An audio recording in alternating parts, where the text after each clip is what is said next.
Wildfires ravage half of Guizhou province, cries of despair spread, yet fail to trend. CCP's greatest fear, emergence of a generation.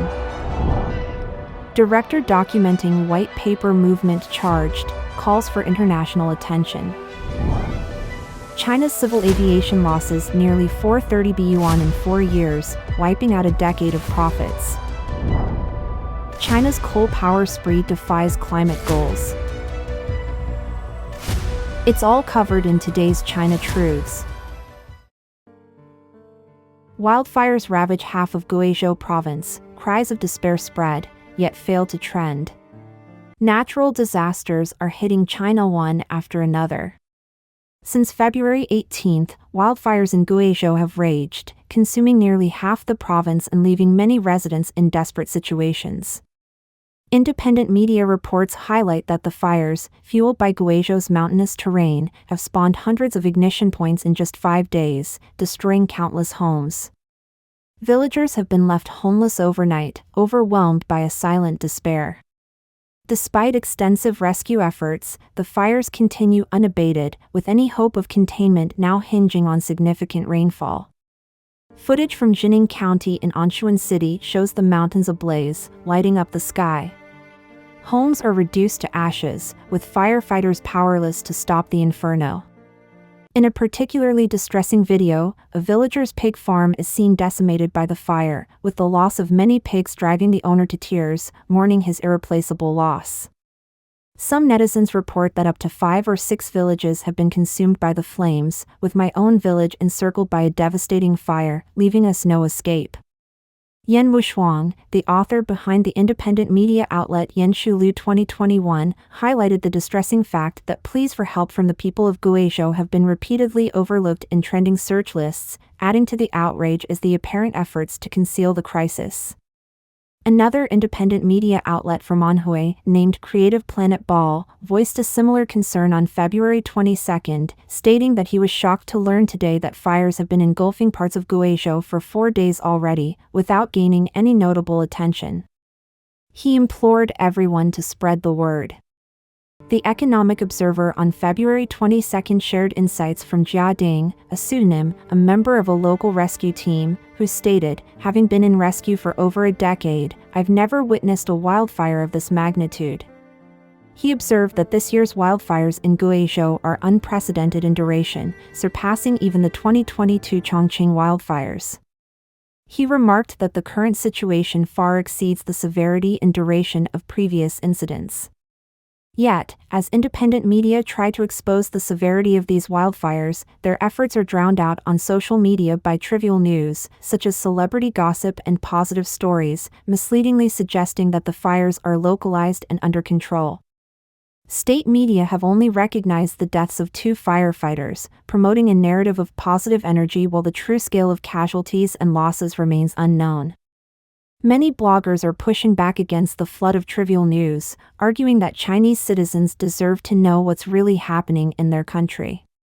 Despite the CCP's efforts to clamp down on media coverage, it continues to actively employ its online forces to steer public opinion and clean up its image, including falling back on familiar strategies like extolling the virtues of firefighters to enhance the government's image.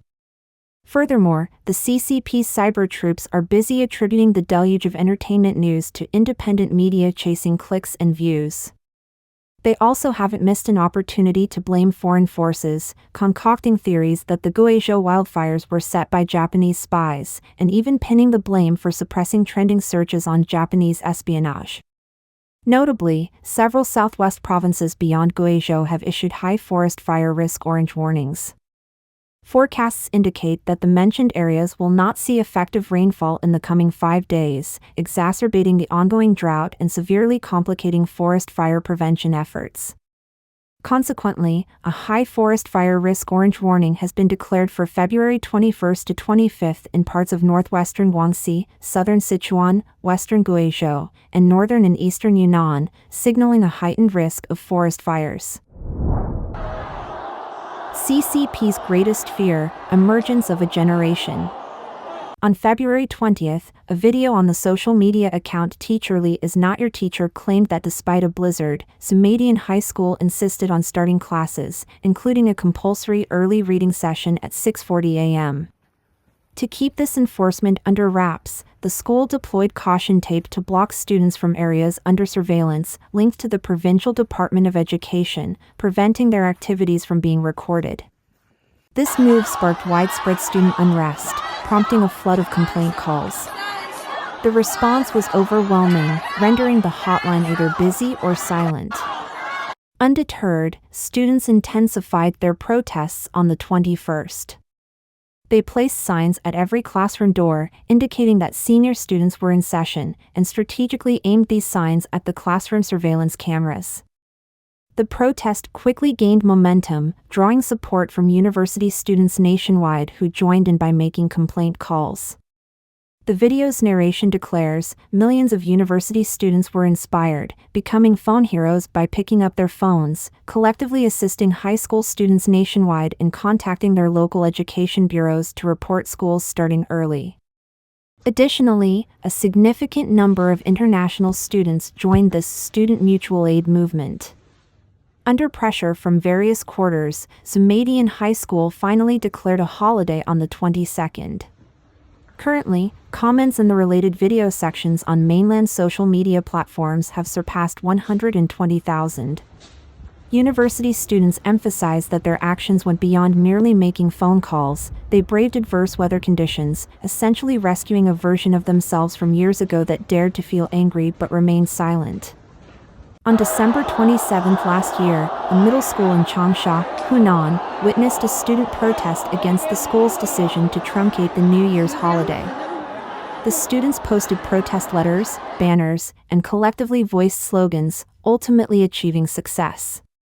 Former mainland media figure Zhao Longjian remarked on the X platform, "This is one of the rare instances of successful collective student protest actions in China." It underscores that the new generation of protesters is bolder and more courageous. The student community movement has transcended the refined and subdued approach of the white paper movement, embracing a new radical form and achieving success. He further noted, the Communist Party dreads the emergence of this generation the most. Director documenting white paper movement charged, calls for international attention. On the first anniversary of the White Paper movement in 2023, a young couple who participated in the Shanghai protests compiled numerous videos from the demonstrations and significant events over the 3-year zero-COVID period to produce the documentary Urumqi Middle Road, which was shared on the video-sharing platform YouTube. The documentary captures the spontaneous involvement of the public in mourning the victims of the Urumqi fire, which evolved into the White Paper movement demanding the removal of restrictions and making political appeals. However, within a week of its release, its director, Chinpin Lin, or Plato, found that his Twitter and YouTube accounts were suspended. Shortly after, reports surfaced that Plato and a woman were arrested by CCP authorities on charges of provoking trouble. According to a report from People's Livelihood Observation on February 21, while the woman was released on bail, Chinpin Lin remained in custody at the Baoshan District Detention Center in Shanghai. With the charges of provoking trouble, Chen's case was transferred to the prosecutor's office for review and prosecution on February 18. Frank, a resident of Germany and staunch supporter of the White Paper protests, condemned the CCP's suppression of freedom of speech and artistic expression under the guise of provoking trouble. On February 22, Frank spoke to Radio Free Asia, stressing that advocating for social justice and denouncing human rights violations are fundamental rights. He expressed dismay at Chinpin Lin facing severe repression from CCP authorities for exercising these rights, calling it a grave infringement on basic human rights. He urged the international community to focus on Chinpin Lin's situation. Rick, who fled to the United States in support of the White Paper movement, also asserted that the CCP is trying to manipulate Chinese people's recollection of the government's zero-COVID policies, while Chinpin Lin and the White Paper movement participants are upholding historical truth. Rick highlighted that many young people are also victims in the humanitarian crisis caused by the CCP's draconian pandemic control measures. Witnessing people forcibly confined to their homes, starving, succumbing to illness, and unable to escape fires, those idyllic illusions were shattered, awakening their sense of rights. The documentary Yuumi Middle Road runs for 1 hour and 17 minutes. It incorporates footage of mandatory nucleic acid testing during lockdowns, compulsory resident relocation to makeshift hospitals, price gouging by neighborhood committees for vegetables, welded shut residential gates, the Yuumi apartment fire, and more. The goal is to fully depict the immense pressure and harm caused by China's zero-COVID policy on people's lives, as well as their journey to protest. Opening with the chants of freedom from protesters on Shanghai's Yuumi Middle Road, the film exposes various lies propagated by CCP authorities throughout the control period. Young people repeatedly cry out, "We demand freedom, dignity, truth. Abolish the health code. Restore our human rights. Reveal the death toll. Stop deceiving the people. Free speech. Free press. Revisit June 4th. We reject slavery. We demand citizenship. We demand the right to vote." Xi Jinping stepped down. CCP steps down. In his introduction to Yuumi Middle Road, Chen Pinlin argued that the government distorts facts, smears indiscriminately, and misleads many uninformed individuals into believing that the protests in Shanghai and the White Paper movement are instigated by foreign powers. He hopes to discuss with viewers why internal contradictions in China are always blamed on foreign forces. He candidly asserted, "The answer is evident to all. The more the government misleads, forgets, and conceals, the more imperative it becomes for us to speak up, remind, and remember. Remembering the ugliness allows us to aim for the light, and I hope that China can soon see its own dawn." China's civil aviation losses nearly 430 billion yuan in 4 years, wiping out a decade of profits. The COVID-19 pandemic lockdown has been lifted for a year now. While airlines in Europe, America, and the Middle East have turned their losses into profits, the Chinese civil aviation industry continues to face losses. According to a report from CCP state media First Financial on the 22nd, the Chinese civil aviation industry has suffered losses exceeding 400 billion yuan, approximately $55.6 billion during the 3-year zero-COVID period, with an additional loss of 28.8 billion yuan, about $4 billion in 2023. The report underscores the pandemic's profound impact in 2020, with a significant number of domestic and international flights cancelled, reaching nearly 90% at the peak of the crisis. As flight and passenger volumes plummeted, aircraft were grounded, reducing the industry's aircraft utilization rate from over 9 hours pre-pandemic to 4.35 hours in 2022. Despite this, the number of aircraft in the Chinese civil aviation fleet continued to rise during the pandemic. At the end of 2019, the fleet numbered 3,645 aircraft, increasing annually to 3,717 in 2020, 3,856 in 2021, 3,942 in 2022, and 4,013 in 2023. The delay in aircraft orders and deliveries contributed to this growth, but the imbalance between supply and demand led to substantial losses: 97.432 billion yuan in 2020, 84.25 billion yuan in 2021, and 217.44 billion yuan in 2022, wiping out a decade of profits. Although there has been a modest recovery in passenger volume in 2023, the sluggish return of international flights resulted in industry losses of nearly 30 billion yuan, about $4.17 billion. Examining passenger volume and capacity growth data over the past decade reveals a pre-pandemic decline, with passenger volume growth rates dropping from 13% in 2017 to 4.9% in 2019. Industry insiders note a dynamic change and a stable coefficient of elasticity between civil aviation passenger traffic and GDP growth rates, indicating a downward trend.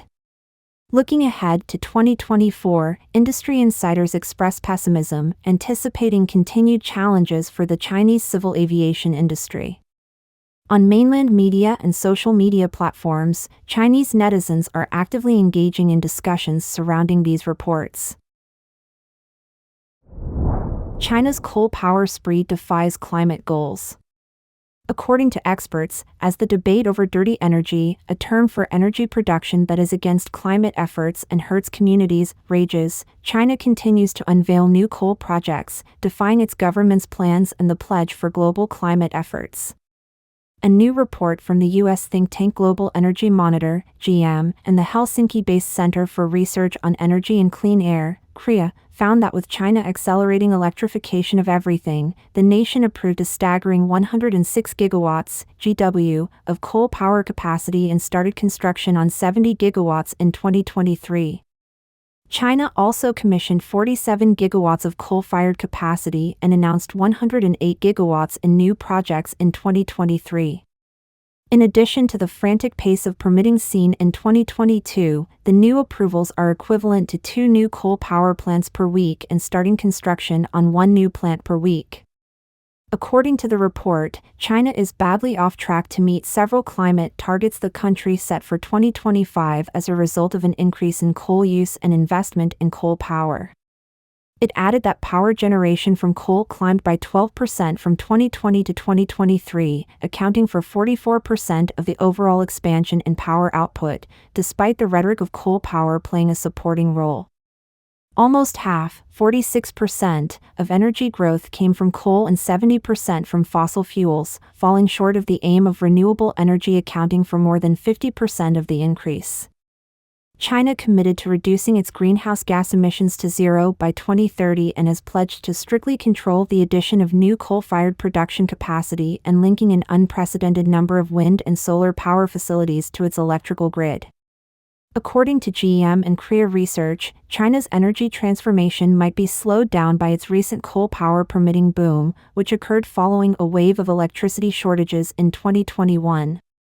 In only 2 years, China approved 218 gigawatts of new coal power, which is sufficient to power Brazil. The analysts said that coal power already contributes to about 70% of emissions in China. Oversupply of coal-fired power capacity. Power shortages are also often cited as a major reason for building new coal power plants, but Vibhuti Garg, an analyst at the Institute for Energy Economics and Financial Analysis, says China has enough generating capacity to meet power demand even during summertime peaks.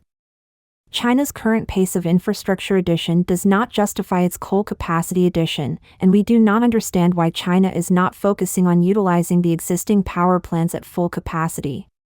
She added that China hasn't clearly stated whether some newer capacity would replace older inefficient plants. According to CREA, the rigid and antiquated method of operating the grid is the root cause of the shortages. There is now an oversupply of coal-fired power capacity in some grid regions, although 60% of new coal power projects are located there. All climate promises astray. The climate pledge to strictly control new coal power is just one of several that China is finding difficult to fulfill. According to its 2021 revised nationally determined commitment under the Paris Agreement, by 2025, China aims to significantly decrease its energy and carbon intensity and severely limit the expansion of its coal use. An additional objective of the country's 5-year plans is to source more than half of the growth in energy consumption from renewable sources by 2025 and to raise the proportion of non-fossil fuels in the energy mix to 20%. But according to CREA, after 2023, none of these goals will be achieved. According to experts, the climate fight is not really about climate, but to bring benefits to China. Let us know your thoughts on today's topic by leaving a comment below. If you found this video helpful, please share it with a friend. It inspires us to continue creating more quality and reliable content. Don't forget to like and subscribe for more interesting insights from China Truths. Thanks for tuning in.